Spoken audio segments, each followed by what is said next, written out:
బండి సంజయ్ గారు, మీరు నిన్న ప్రెస్ మీట్ పెట్టి బీసీ హిందువులలో తుర్కోలను ఎట్లా కలుపుతావని ఒక వివాదాస్పద వ్యాఖ్యలు చేయడం జరిగింది.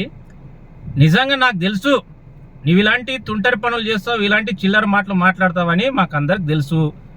నిజంగా ఈ దేశంలో ఉన్నటువంటి ప్రజలు కానీ ప్రజాస్వామ్యవాదులు కానీ ఆలోచన చేయలే. బండి సంజయ్ ఏం మాట్లాడారు? తుర్కోలను ఎట్లా కలుపుతారు? అరే దళిద్రుడా, భారత రాజ్యాంగాన్ని నువ్వు చదువుకున్నావు? అసలుకి భారత రాజ్యాంగంలో కనీసం నీకు ఆర్టికల్స్ తెలుసా? ఏ కులాలు ఏ వర్గాల్లో ఎక్కడ పెడతారని తెలుసా? ఇవన్నీ మినిమం చిన్న జ్ఞానం లేని దళిద్రుడు నీకు కేంద్ర మంత్రి ఎవరు ఇచ్చిండ్రు?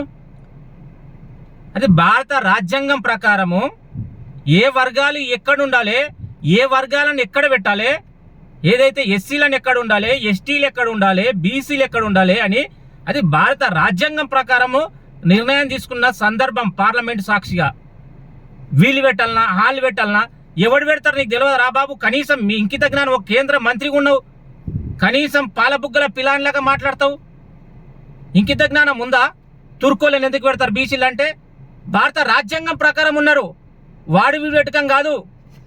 నువ్వు పెట్టలే, ఇంకెక్కడ వేరే పెట్టలే. భారత రాజ్యాంగం ప్రకారము ఈ దేశంలో ముస్లింలు ఉన్నారు కాబట్టి వాళ్ళని ఏ వర్గాల్లో పెట్టాలి, ఓబీసీలో పెట్టాలనా, ఎస్సీలో పెట్టాలా, ఎస్టీలో పెట్టాలా అనేది భారత రాజ్యాంగం పార్లమెంటు తీసుకున్న నిర్ణయాలు. అవి నీలాంటి దళితులకు తెలుసో తెలియదో, కేంద్ర మంత్రివి, ఏదైనా పార్లమెంట్ సభ్యుడవు, మినిమం జ్ఞానం లేకుండా మాట్లాడితే ఇంకేన్నాళ్ళు అంటే ఈరోజు కులాలను మతాలను అర్థం పెట్టుకొని ముస్లింలు ఫస్ట్కి వెళ్ళి వాళ్ళు ఏదైతే ఓబీసీకి వెళ్ళే ఉన్నారు, వాళ్ళని కొత్తగా సృష్టింది ఏం లేదు. వాళ్ళని తీసుకుపోయి ఓసీలో పెట్టలేదు, వాళ్ళని తీసుకుని ఎస్టీలో పెట్టలే. రాజ్యాంగం ప్రకారం వాళ్ళు ఉన్నారు. ఏదైతే కేసీఆర్ చేసిన సర్వేలో వారు చేసినప్పుడు కేవలం 4 వర్గాలుగా డివైడ్ చేసిండ్రు. 4 వర్గాల డివైడ్ చేసిండ్రు. అందుట్లో ఏంటంటే ఏదైతే హిందూ బీసీలను ముస్లిం బీసీలని కలిసి లెక్కించిండ్రు కాబట్టి ఇక్కడ డివైడ్ కాలే. కానీ మన యొక్క రేవంత్ రెడ్డి గారి ప్రభుత్వం 4 విభాగాలుగా, 4 నుండి 5 విభాగాలుగా ఏదైతే 5 పార్ట్స్గా చేసి అందులో ప్రత్యేకంగా ఒక కాలం తీసుకొచ్చి ముస్లింలకు సంబంధించిన ప్రత్యేక కాలం తీసుకొచ్చింది కాబట్టి నీకు ఆ విధంగా కనబడుతుంది. ఏదైతే మన మిల్లకన్నోనికి మొత్తం దేశమంతా డిఫరెంట్గా అన్నట్ల నీకు అట్లా కనబడుతుంది. ఇప్పటికైనా ఆలోచన చెయ్యి. కులాల మధ్య, రాజ్యాల మధ్య, దేశాల మధ్య ఇట్లా విభజన రేఖలు రాస్తూ ఇంకెన్నాళ్ళు కడుపుకుంటారు? ప్రజలకి ఏమైనా చిత్తశుద్ధి ఉంటే ఏమైనా చెయ్యి. ఈ 15 ఏళ్ళకి వెళ్ళి దేశాన్ని ఎంత దరిద్ర స్థితి తీసుకుపోయారో మాకు అందరికి తెలుసు. ఈ దేశంలో విపరీతమైన నిరుద్యోగం పెరిగింది. ఈ దేశంలో జీడీపీ విపరీతంగా పడిపోయింది. ఈ దేశంలో ఉన్నటువంటి అన్ని వర్గాలు ఈరోజు అనేక విధాలుగా ఇబ్బంది పడుతున్నారు.